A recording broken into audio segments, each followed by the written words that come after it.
let's talk some video games today. So, Brian, thanks again for stopping by and sharing some of your knowledge about video games and the industry with us. Today, there's three things that I want to talk about.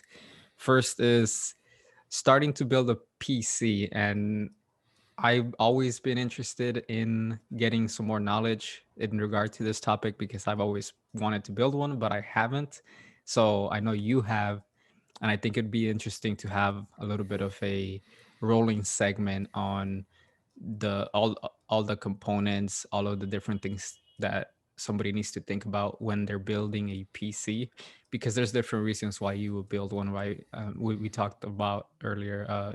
It could be a gaming PC or it could be a PC to edit audio, video. So those are things that you have to think about when you're putting it together. So that's the first topic. The second topic is going to be talking about the GameStop stock, just because GameStop is part of the video game industry and we're seeing all these crazy YOLO Wall Street stories. bets. Wall Street bets, exactly. It's exciting. And This then that was one hell of a short squeeze. I'll say that right oh now. yeah. Oh yeah. And then the last thing is gonna be just us sharing just what games we're currently playing and just anything that we have going on with our own streaming and things like that. All right, but let's get started with building a PC. So first, I'm curious to know your history, your experience with building PCs. So I started building PCs initially with a computer that I had received at work. They were going to throw it out, and I told my manager at the time, "Hey, I see that you're going to throw that out. I'd rather just take it if you're going to throw it out and see what I can do with it." So that's what I did. It was an old 2010 Mac Pro, and looking back on it now, I learned a lot from that build, and it's now Chrissia's build, and so she now has a gaming PC as well.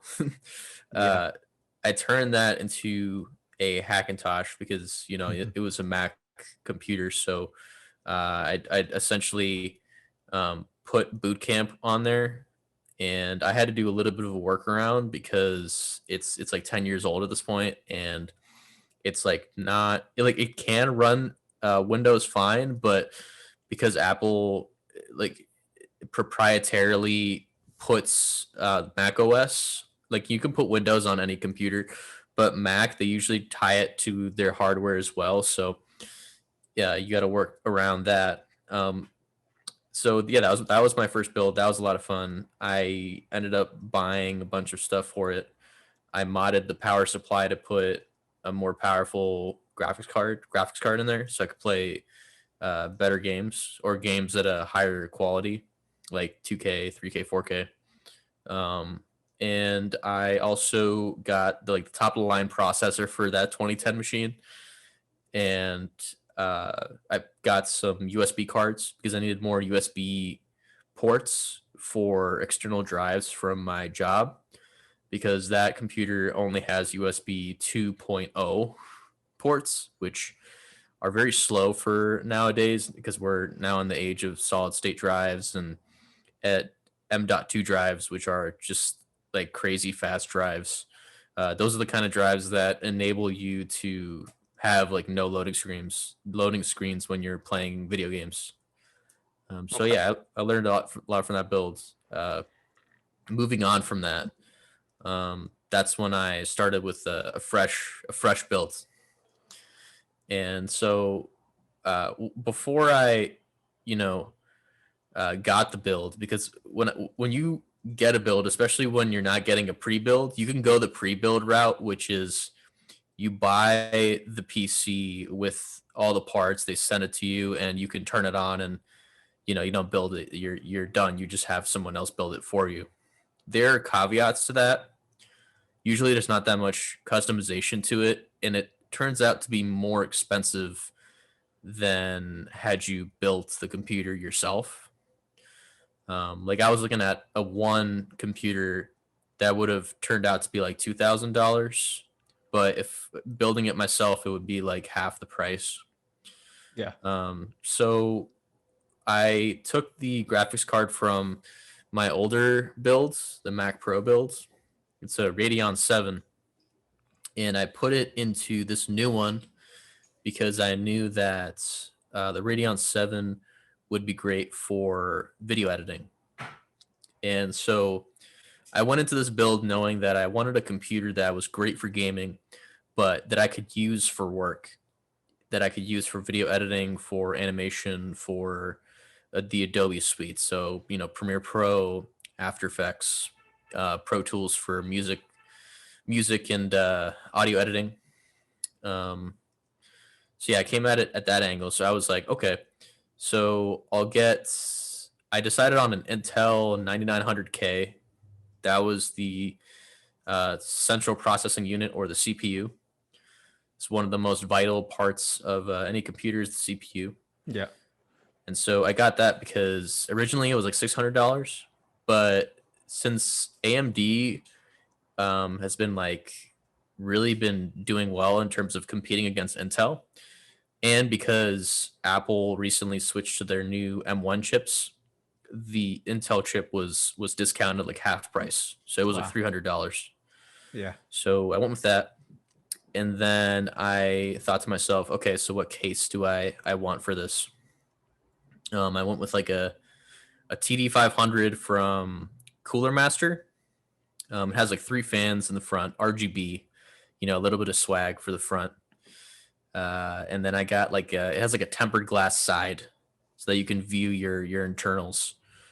Um, I got some Corsair RGB. I didn't, or no, I wanted some Corsair Vengeance. It's a 3200 megahertz, so like fairly fast RAM, DDR4. And that I went with 64 gigabytes because I knew that I wanted a computer that could multitask, and that is really going to determine like how many apps you can have open, how many, if you could have Chrome with like 100 tabs or whatever, and like have, Premiere open at the same time while watching YouTube and like all that stuff. So I went with 64 because of that, because I knew that that would be enough to where I could do all these things. Okay. So yeah, I got 4 sticks of that. I originally went with an air cooler, but I ran into an issue with the air cooler when I was building the PC. I realized that there wasn't going to be enough clearance on the motherboard in order to put my GPU, like it would be touching the GPU. So I had to scrap the air cooler, and I went with a water cooler, an NZXT or an AIO. And it's essentially like a kind of like so it has a radiator and then piping. It's like water cooling, but there's no water that's like it's all built in to where it's not like water cooling. It's not intricate like that. You're safe. Like it's not. I feel like people have a tendency, they hear water cooling and they're like, "Ooh, that sounds too complex." That's. Yeah. But it's very easy to install. Like it had the thermal paste or the thermal element already there, so you didn't have to worry about applying any thermal paste to it.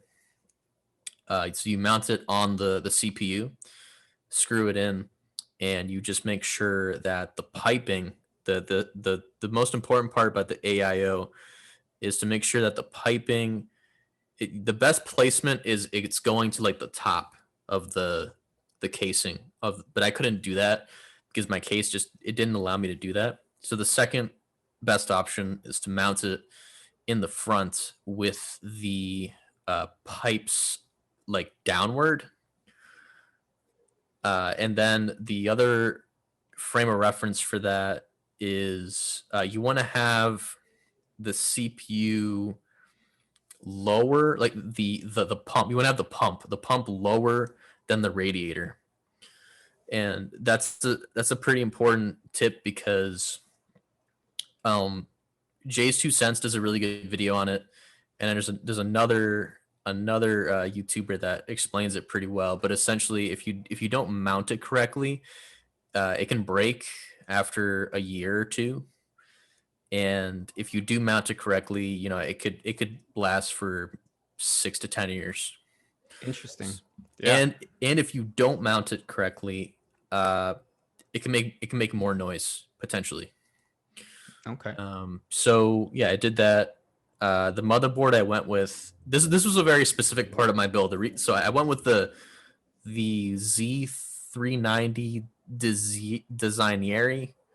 Um, it's specifically for ninth generation Intel chips, and that's another essential thing to when you are looking for a motherboard, you want to make sure it's compatible with the CPU that you choose, because usually those two computer parts, they go hand in hand.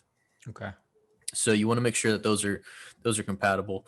And what I like about AMD that Intel doesn't necessarily do is AMD, they make motherboards to where you can replace a newer chip into it, whereas Intel, it's more, you have a ninth gen motherboard.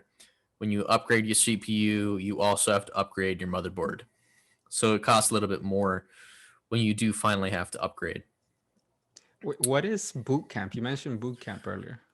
So boot camp is if you have an Apple computer and you want to run Windows on it. That's just the easy way of doing that, to where you bring up Boot Camp Assistant. It's like on most Mac computers. And if you have a copy of Windows 10, you can purchase that. And like I did it with my Mac laptop, for instance. Once you have Boot Camp Assistant, you can hold Option when you boot up, and you can select whether to boot into Mac or to boot into Windows operating systems. Got it. I For this computer, I didn't do that, so this is why this is going to get into like Hackintosh territory. Hmm. So I got this motherboard, the Z390 Designieri, specifically because I knew that I was going to need the Mac operating system for work. So I came at it from the perspective that I'll have Mac for work and I'll have Windows for my gaming and my personal stuff. So to do that, you need to have multiple drives. So you need to have, what I did is I got two solid state drives, one that has the Mac operating system on it, and another one that has the Windows operating system on it. And I use this thing called OpenCore.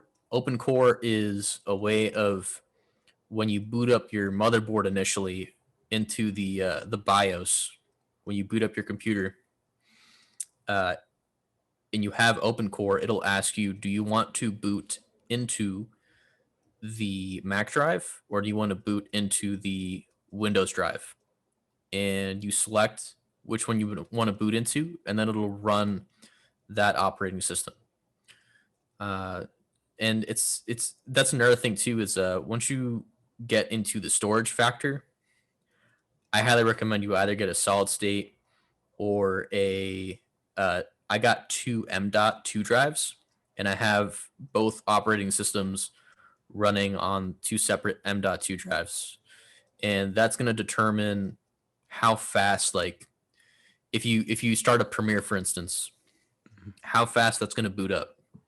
If you have like a fat old hard drive, it's going to be a slower experience. If you have a solid state or an M.2 drive, it's going to be a really fast, really, really fast experience. It's the kind of things, with the PS5 and the new Xbox, they've been saying, we got the six solid state drives. Now you're gonna be playing more. You're gonna have less loading times, Okay. and that's because essentially the disk that is being written to, the data that's being written to or saved, your save data, or where you installed your game, is able to read and write faster than your previous storage systems. Yeah, that makes sense. I remember when I was looking into an external hard drive, that's where I was starting to learn a little bit about the solid state drive, how that is supposed to be a lot faster, but you needed to have space for it inside your computer, right? Like, at least I wasn't able to find an external drive that was a solid state drive. I don't know if Yeah, that it's makes sense. It does make sense. Then that's because external solid state drives are way more expensive than internal solid state drives.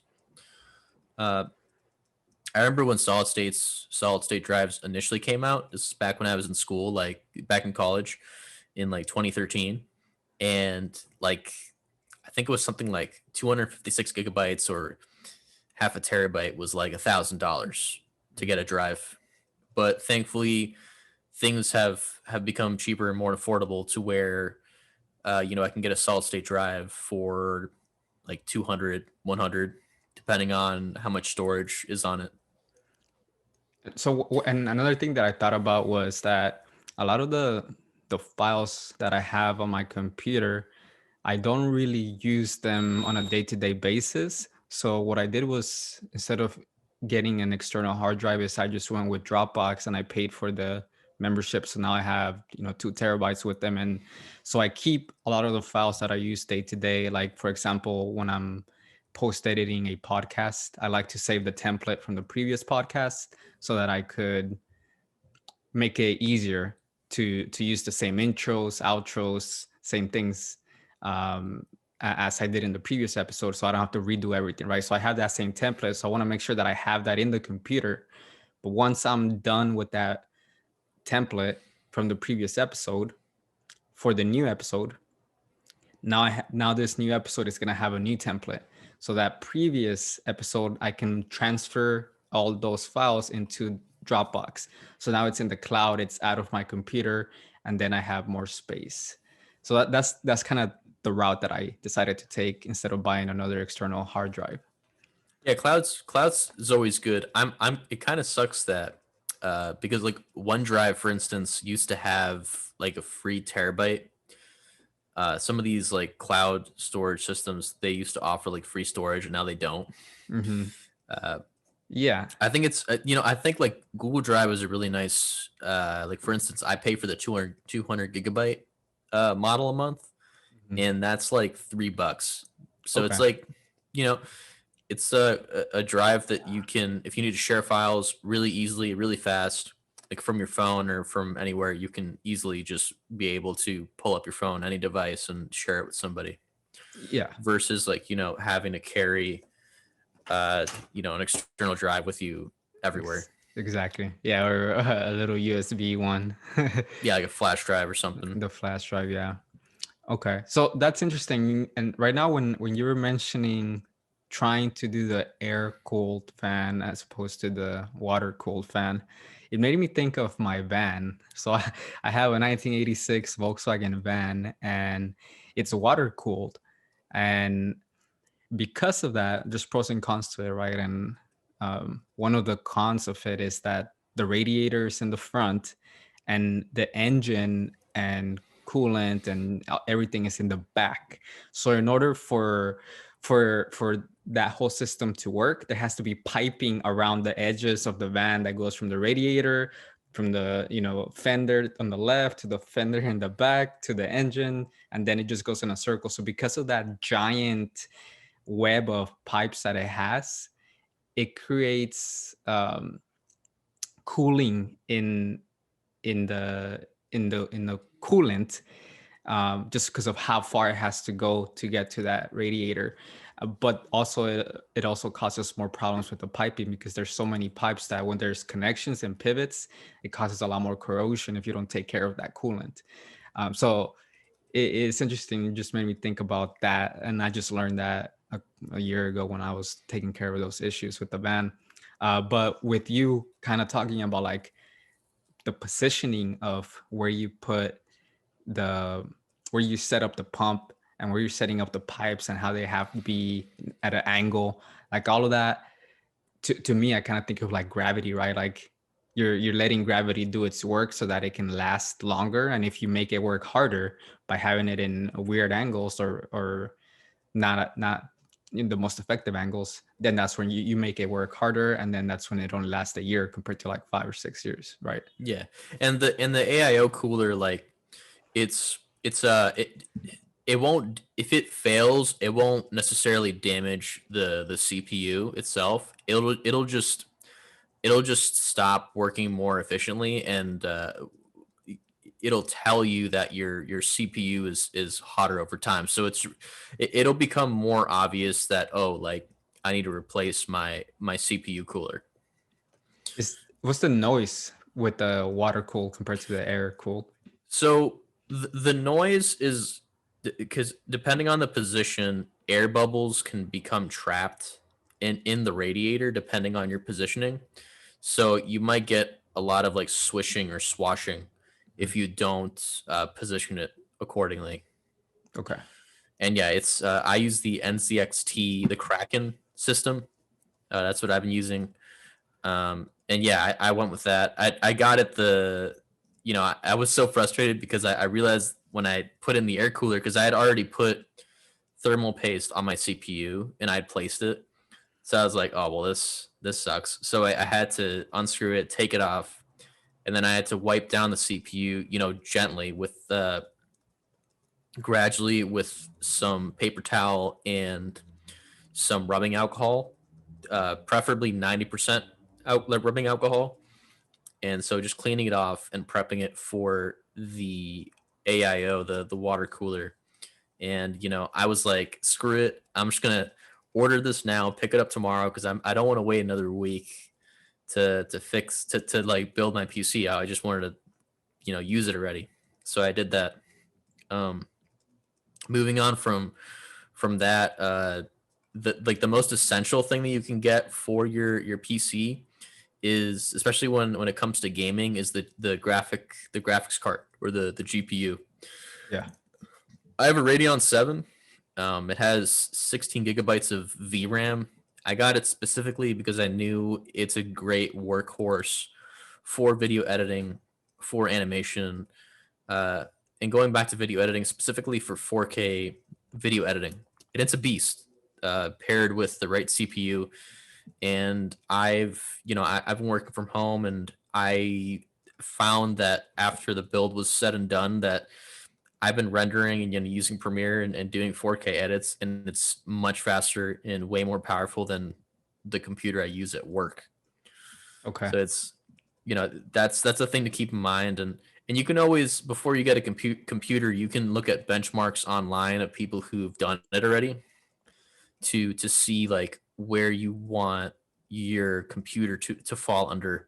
And there's a ton of YouTube channels and videos on rendering times and just getting the right processor and the right components for you and what you're looking for in a gaming PC or in a PC in general. What I find interesting is the different brands, right? And then something that we touched on in the last episode was kind of like buying into the ecosystem of a certain brand. And for example, you're talking about like pairing the motherboard with the CPU, right? And making sure that they are compatible. And that's where the ecosystem kind of falls into place, right? Where uh, if you're going with any of those big brands, right, like AMD or Intel, and then now Apple doing their own stuff as well. Like um, the, you have to just be aware of the combinations that are going to work, and the I think the interesting part, the engineering part there is that you could buy into two different brands, two different ecosystems, and match them up to see if you can get better results from that. All right. Yeah, that's another important note. Yeah, that's actually really good that you brought that up, because I went into this build knowing that I needed to do a Intel and AMD pairing. So I needed an Intel CPU and an AMD GPU if I wanted to have a Hackintosh, if I wanted to have a system that works well with Mac and with Windows. And the reason for that is because if you go to the open core community, it's a very well known that it's just easier to build Hackintosh on Intel and AMD. And the reason for that is because Apple dropped NVIDIA GPU support a long time ago, like back in High Sierra. So it's been years since they've supported NVIDIA, and there's no real way of Hackintoshing your NVIDIA GPU right now with Mac. Instead, the most recent like Radeon GPUs that work are the Radeon 7s, and the newer AMD GPUs don't even work yet. There's probably test drivers, but people in the Hackintosh community haven't been able to get the 6800 XT or the 6900 XT, the 6000 series, the new GPUs from AMD to work in Hackintosh builds yet. Um, and for me, like if I was coming at it from the perspective or from, like if work wasn't an issue and I just wanted this PC specifically for video editing and for gaming on Windows, I would have gone with Nvidia and AMD. That's what I would have gone with. I would have been like balls to the wall. If money was no issue, I'd be like, I'm gonna get the AMD 5900 50X CPU, and I'm gonna get a, like a 3090 XT, no 3090 Ti GPU from Nvidia. Like they're the top of the line, newest card. That's what I would get, and then I'd be happy because I'd be running Cyberpunk at 4K. Yeah. Because that's what you're going to need to run Cyberpunk at 4K. Right, to play it at its best, at the way it was meant to be played at. Yeah, and like for me, like even with my build, and my build is like strong in my opinion. It's a strong build. I was only able to get Cyberpunk running at like 1080p ultra at 60 frames per second, and that's because, well, one, because the game is poorly optimized, and two, because AMD Radeon 7 wasn't that GPU wasn't built for gaming per se. It was more built for video editing. So it can do a lot of, and I've done a lot of like 4K gaming with it, but that's not really the goal that was in mind when they first made that GPU. The 3080 Ti, the 3070, 3090 Ti, I think people associate NVIDIA GPUs more with gaming specifically. Yeah. And it makes sense because they also have like a streaming platform going on, right? NVIDIA GeForce. or GeForce, yeah. One thing that I've noticed, and you mentioned Corsair, you're mentioning all these brands, and I was aware of them, previously, but not as much as I am more recently in the last year, just because I've been playing with the stock market and all these companies are there, right? And one thing that I've heard, for example, is that AMD has a lot of demand. There's so much demand for their products. Corsair as well. They were just introduced into the stock market earlier, or 2020, and as soon as they came in, they popped off, and then they leveled off, and they came down, and right now they're kind of consolidating. But it's interesting, just all these brands that you're mentioning. Yeah, like if you I'm looking at my portfolio, my stock portfolio. If you would have dumped like, like both of your stimulus checks, or like, just put 1,000 or like 2,000 into a gamer ETF. Like I have mine in a gamer ETF that has like a culmination of these stocks like Intel, AMD, Nvidia, Apple, Tencent, Blizzard, Activision. You would have had a 30% return on your investment. Yeah. And what's cool about some of these companies too, and I like, don't come to me for like for stocks and stuff. Do your own research. Yeah. But what's cool about these companies too, like Apple has a dividend, Microsoft has a dividend, Intel has a dividend as well, and yeah, like you can get a long-term investment from these companies too. And these companies, I feel like they're always going to be in demand. People need computers. People need their components, their computer parts, and a lot of companies.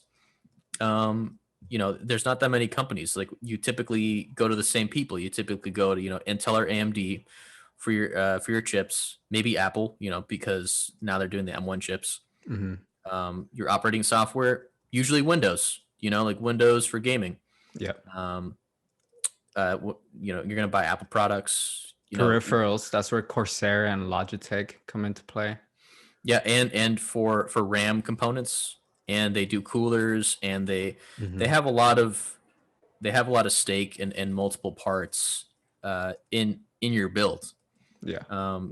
Cooler Master I don't think is in the stock market, but they're the case I used. Um, at AMD, Nvidia, Intel, those are the go tos, and you know um, I lost my train of thought. What were you gonna say? Well, yeah. So the one thing that you said earlier too was the casing and how I'm thinking like when you're going into your build, obviously the best thing to do is to plan things out, right? Because you had a plan in mind, but then as you were putting it together, you realized that your air cooled plan didn't work out, it didn't fit properly in the casing. So then you had to transition and pivot and switch to a different cooling system. But that's interesting, just like the engineering component of like planning things out, having like a blueprint drawn out, and then thinking about what exactly Yep. you're gonna See, have in there and sizing and all that. what I should have done, and this is what I did after I realized that I'd messed up, is there's a great website called PC Part Picker, Mm, and you can go there. You can put your entire builds into like a checklist, and it'll tell you whether it's compatible or if you need to go in knowing that there might be an issue. interesting. Um, so yeah, I would recommend going there and checking that out, and going to like Geekbench to check out what benchmarks you want your new builds or PC to hit. And Yeah. I feel like if you're even more of a newbie, and if you're even more of a newbie and you don't know what I'm saying at all, I would recommend going to places like Austin Evans for computer builds. Go to Linus Tech Tips. Go to Dave Lee. There's a bunch of YouTube creators and channels on how to build PCs, how to build Hackintosh, how to integrate open core into your system if you're going to use Hackintosh. And there's just a massive PC community and forums and videos of all this information. And that's how I figured it out. Because before, going into this build, I was very intimidated. Like I had no idea. Like I never built a computer, and you're handling parts that like my graphics card right now when I got it was $600. Now it's like marked up to $2,000 Damn. because right now, to be honest, like it's the worst possible time to build a computer because everything is overpriced, and it will continue to be overpriced probably until like fourth quarter or third, maybe end of third quarter of this year. It's so crazy to realize all these little bubbles that are going on in different markets, right? Because that's a small bubble that you're talking about in regard to just PC parts that you would never think that it would have doubled or tripled in price in such a short period amount of time as well, right? And you in the stock market and like Bitcoin and all these little places, little And the PS5 communities, and the Xbox, like PS5, and the yeah, demand for those items, like that's gonna skyrocket the components. Like if like of course, exactly, like I'm still looking for a PS5, and it's been like 5 or 4 months now. Like yeah. it's crazy. Yeah, no, it's interesting, so there's so many different things that you've been talking about that kind of tie up to the next segment, which would be just the GameStop stock, right? So we're talking about communities, which is like the Wall Street bets component, and then we're talking about video games and consoles and PCs, where GameStop does sell a lot of those components and parts as well, mostly focused on video games, right? Um, but and then the bubble, Yeah, the and the bubble. The funny thing, the bubble being contributed by a Discord server like called Wall Street Bets. So by a community that's using a software, Discord, that is like the go to software for communicating for PC gamers. And yeah, exactly. And what I've noticed too is that Discord is growing into different fields as well. I feel like in the past you would just look at it as a gaming communication platform for gamers, right, to build their communities around there. But now I feel like it's infiltrating into different places. Like I see investors sharing their discords, and that's where they're creating their communities, Yeah, even though they don't play video games at all, yeah. but they have discords. I view Discord as kind of like a nerdier version of Zoom. Like that's how I would put it. I see it as a nerdier version of Slack. Yeah, I see that too. Yeah. Because Slack is supposed to be a little bit more professional, and that's where I would see the investors, right? The investors would probably go there, but no, Discord seems to be a lot easier for them um, to create the community, and I think it's also kind of like the young um, demographic of people that are attracted to the stock market right now, right? Um, and just like the ease of use of Discord and uh, but yeah, so like what I wanted to talk about the second segment was just that, just talking about the GameStop um, stock in specific and Who the knew? last few Like days. if you would have told me like a month ago that GameStop was going to skyrocket to $150 a share, I would have told you that you're crazy. Like because GameStop has been a company that I personally haven't shopped there in like a decade, Yeah. and I don't think gamers are now like I use Steam for digital games. I most of my purchases are digital games, and if I'm going to purchase a disc, I typically do it through Amazon. Yeah. And so I found it interesting. Like I find that GameStop is a company that is eventually will go bankrupt. It's just that's how I view. Unless they do some sort of like crazy business plan, like maybe breaking into a Stadia kind of market or Hmm. more digital marketplace kind of market. But I feel like it's a little too late. Like I feel like they're more of the kind of blockbuster way where there are more newer models of digital integration of purchasing and selling games that I'm not sure if they can make it like the next decade. Yeah, I 100% agree with you because in the same way, I haven't been physically to a GameStop in so long, but I think the nostalgia component of it is something that investors or traders, you know what I mean? Investors are long-term investors. Traders are the ones that are going in there, daily intraday trading and weekly trading. But I think for me, that's something that I always think about whenever I drive by GameStop. I always think about, oh damn, that's a store. That's a spot. I used to spend so much time in there when I was younger. Yeah, like I think I do think that the majority of the consumers that still go to GameStop that are propping it up are the people who are nostalgic. Yeah. Like are the people who they want to go to a midnight launch and Hmm. they want to experience the gaming community in person, like there and then. Uh, and that's something that you don't get when like a game launches at midnight on PlayStation. Uh, it's Yeah. not the same. And there's a great um documentary. I think it's on Amazon Prime.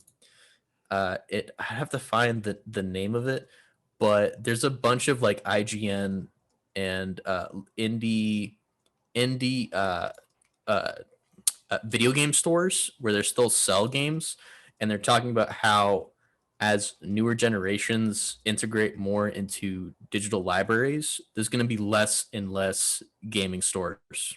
Yeah. And what's propping them up is the like used game market and the nostalgia factor. Yeah, and I think that's why GameStop had been shorted so much because of that basic fact that the technology and innovation component is just non-existent for GameStop at the moment. And we are seeing other platforms like Xbox and PlayStation and Google come up with streaming platforms like Netflix, right? And that's your example of comparing them almost to like Netflix and Blockbuster versus GameStop and other these streaming platforms. I think that's what's gonna take them out of business unless, like you're saying, they pivot and they actually decide to make their own streaming platform. But one thing that I did see from IGN is that they were talking about how GameStop was experimenting in creating an experience when you go to the store. So now you're spending more time there because you want to be there playing board games, actually playing video games because they have a high Wi-Fi, speed. They have top of the line computers, PCs, and all that. So you're gonna enjoy the experience of playing video games there much better than you would at home. for some of these people that don't have access to those top of the line components that you were talking about earlier. There's actually, so the documentary that I brought up, it's called Not for Resale, a video game store documentary. Mm. It's on Amazon Prime, and they bring this point up where there are smaller video game stores that have higher internet speeds for people in rural areas where they don't necessarily have good internet at home. So they go to the video game store to not only purchase the game, but actually download the game, like Hmm. using their store Wi-Fi and their store internet. Yeah. And another interesting part about this documentary that they bring up is that we actually lose a lot of gaming culture when we shift over to a digital marketplace, like a complete shift over to digital marketplace. And the reason for that is because you can't necessarily like store games or mark the history of gaming, especially when you have a console. Like one thing that bugged me about PS4 is that there was no like backwards compatibility. Yeah. So I have like a whole PS3 library that I can't even use. Right. And It's and that and that's non-existent like now. Yeah. infuriating. Yeah. And so it's up to the video game companies, like it's up to Sony and to Microsoft to say, we're not going to let these video games die. We're going to let you play these older games on our newer systems so that people continue to experience that video game, and that video game just just doesn't become history. Like people will still be able to play it. Right. Yeah. And I like that. I think that that makes so much sense because that's money that people spend on. That's culture, that's history, right? You grew up on those games, and if you can't play them unless you keep an old console, like that just doesn't make sense. So for on their end, it would be such a smart move to add that to the new consoles, right? To be like, oh, play your old games on here. Like, why? I don't understand the technology component of how much harder it would be to allow them to do that. You know what I mean? I feel like it would be a lot easier since they're installing all these Well, crazy I technology. don't understand it, and what bothers me is take Steam for instance. You look at Steam, you can go there and you can install and buy older games and play it on your computer. Hmm. It doesn't matter like if it's an older gen game. Right. And that's how I view newer consoles. These newer consoles should be able to play these games like easy peasy. Like it shouldn't be, and run them faster. Right. Like I Optimize don't them. Yeah. understand exactly. Like I don't understand what the issue is there. And the fact that I can do it on Steam, and I could just buy a game and it's an older game and I can play it like right there and then, and it's fine. Like I Hmm. feel like kind of goes against like what certain companies are saying, like Sony, where they'll be like, oh, like, and I think the reason they do that is because they want people to continue to buy PlayStation 3s or Right. buy PlayStation 4s because it gets them more, more money. Yeah, I can see that too. I can see them thinking, let's get rid of everything with the old console, including games, so that everybody has to move into the new consoles, and let's try and push out new games, um, and trying to get some more money from them, which is what they've been doing, right? And somehow it's working because everybody's still buying their products. So Yeah, and that's not, you know, I'm a Sony fanboy, sure. Like I love PlayStation a lot, but that's also, there are also faults with like Microsoft, for instance. I don't know if you've heard recently, like they try to double the price of the gold membership of the Xbox Live membership, no, and there was like a mass outrage. So it's typically like $60 a year, and they were trying to mark it up to 120 damn. a year, and they got chewed out like in one day. The gamers were like, how, why would you double the price if there are more exclusives on PlayStation than you're offering to us in like the first year the new Xbox is out? It just doesn't make any sense. So, Right. and then they released an apology like the same day, like later in the day, Mhm. saying, sorry, we saw that this outraged the community, that, this is a bad idea. And so, we're going to keep it the original price. and they also offered like some other thing, like a free game or something. I don't specifically remember what it was to try and like reconcile, Yeah. but that's what they did, and I was like, man, like That's such a dumb move. Yeah, like why why didn't they think about that right before? Like, wait, why are that like a little bit of money on top of the 60? I get it. It's a new console, new games are coming out. Okay, that makes but sense. double, like Yeah, exactly. double, like No, come yeah. on, dude. Yeah, yeah. They're being greedy. Gosh, it's like also like during a pandemic, it's Right. like what are you doing? Well, it's the bubble, right? They're like taking advantage of people like just being okay with like buying things at higher prices. But on this, people were like, nah, we're not about to do that. So that was cool from Xbox to also acknowledge that and be like, okay, we're gonna listen, right? Uh, so that's good. Um, but yeah, the last thing with the GameStop, what's your prediction for that? Is it gonna continue to go up or down? Oh, it's gonna go down. It's gonna go back down.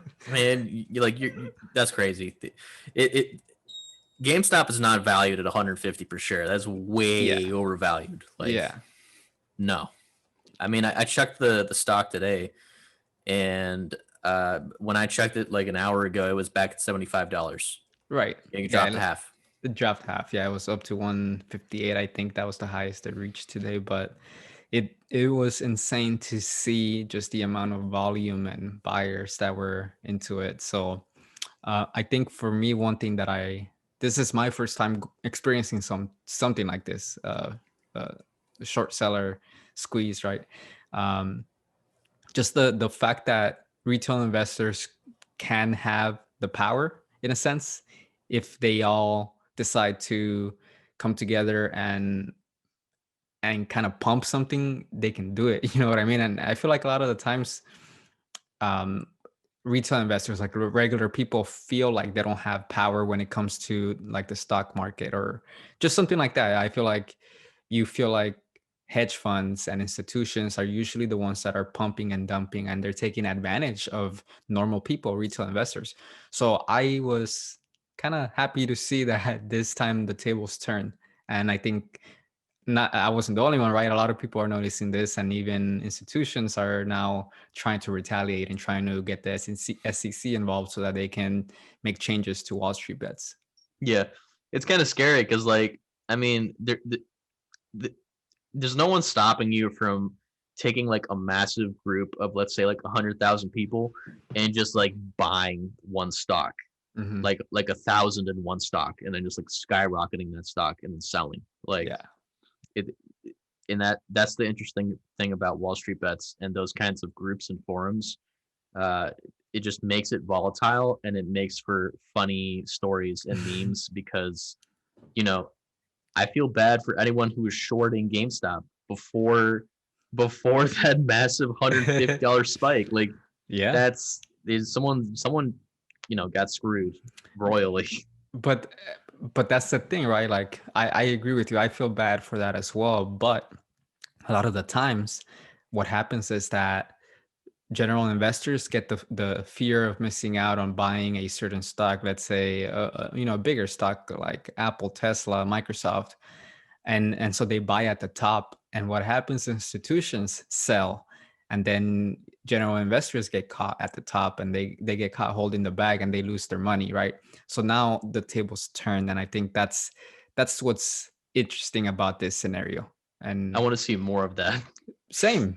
And Yeah, I think it's happening. So others that are doing that is AMC, for example, BlackBerry, Bed Bath and Beyond. Like those are just popping off right now, and the valuations is insane. It doesn't make sense. Um, but it's that's the interesting. scary thing for me is like I feel like there are companies that are like for certain will continue on for decades to come. Like for me, one of those is Apple.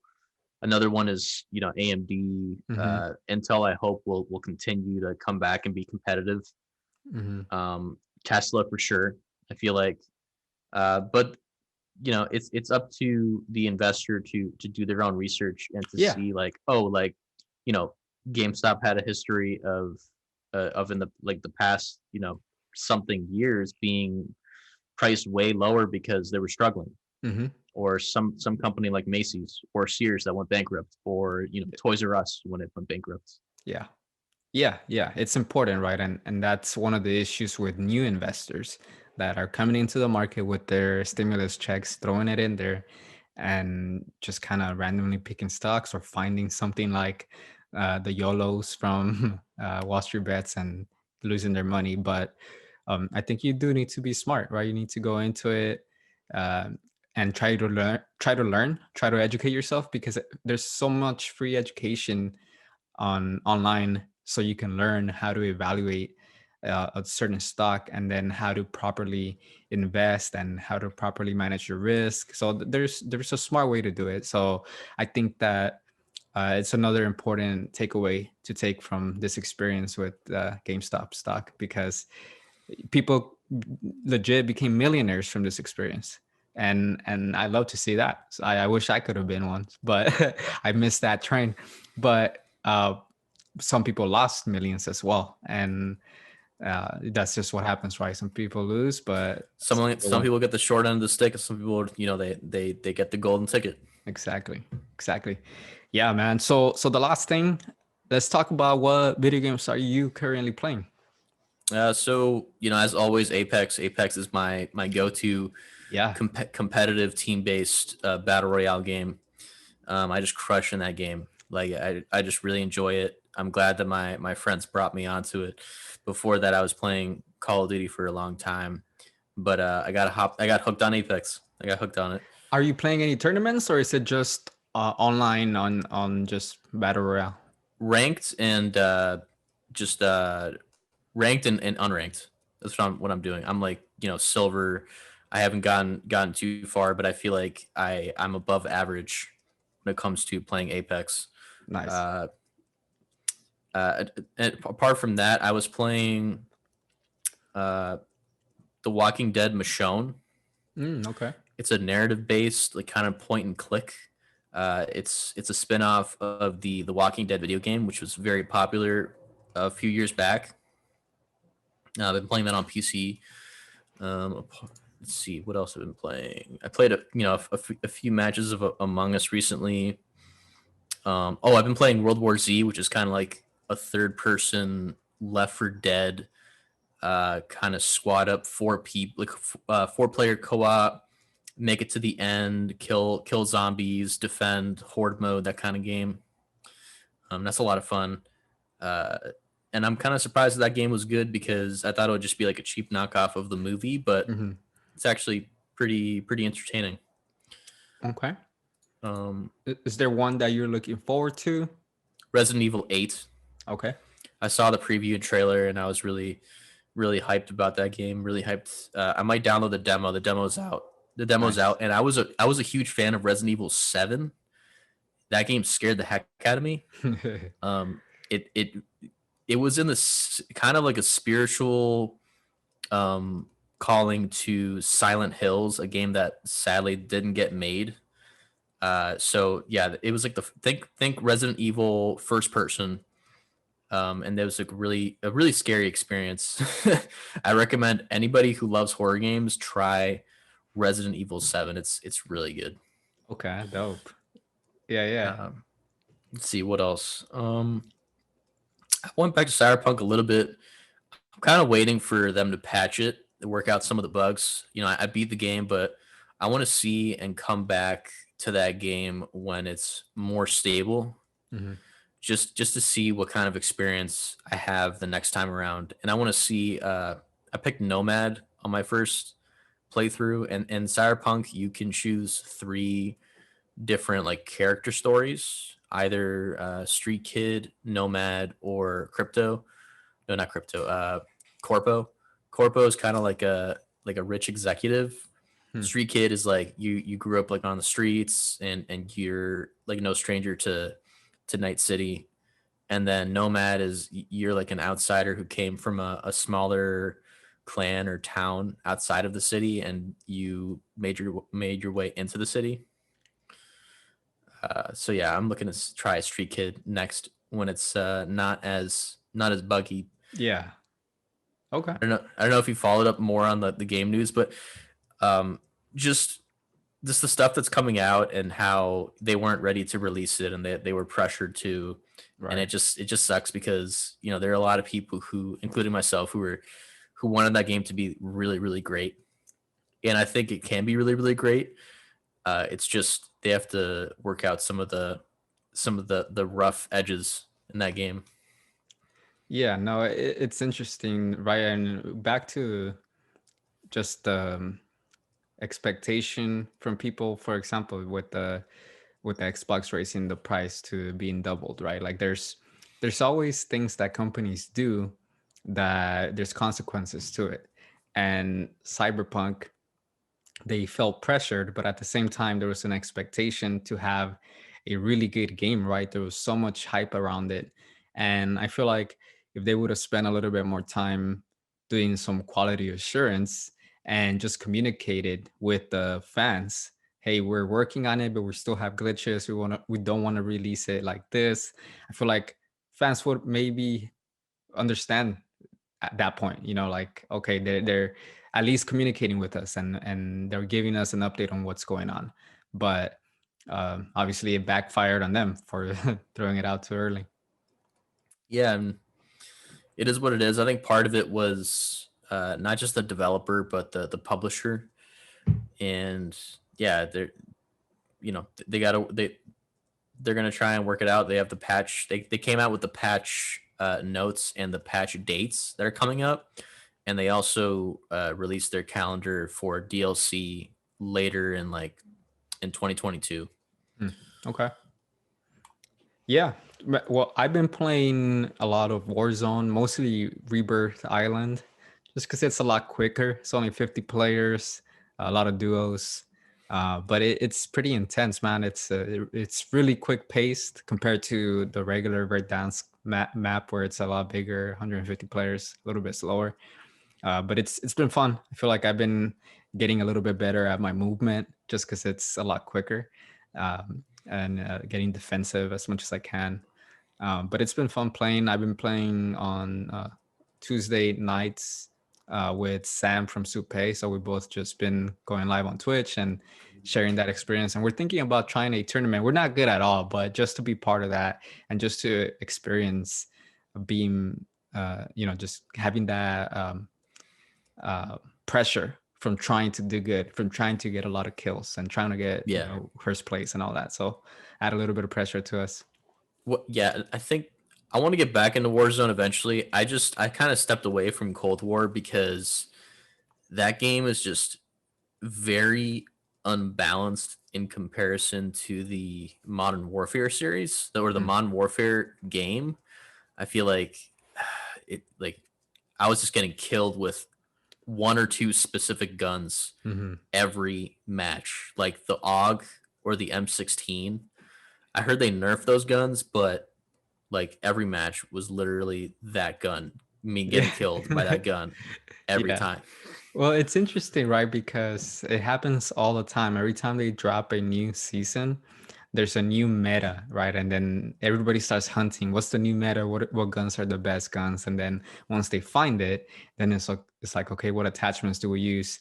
And then they just start going crazy, and everybody in the map has the same guns, and you're just getting destroyed if you're not paying attention to those guns, or if you don't have the money to buy those specific guns as well. Because something that I noticed at Warzone is some YouTubers were talking about, a certain gun being a pay to win, because when you bought certain stuff for it, you got better hit markers. It was just more powerful, and so once it starts getting like that, then it adds another layer of just sportsmanship, right? There's already the component of you having a better console, just better technology to play with, and then on top of that, if you add better guns through pay to win, it just makes it a lot harder for regular people. Yeah, and that's why I kind of strayed away from Call of Duty. I When I started playing Apex, I sucked so bad. It was so bad. My friend Jonathan and my friend Jay, they had to carry me probably for like the first 20 matches because I didn't understand what the concept of that game was like. Yeah. And what's interesting about that game is every character, it's kind of like when you start off initially before you get dropped into the map.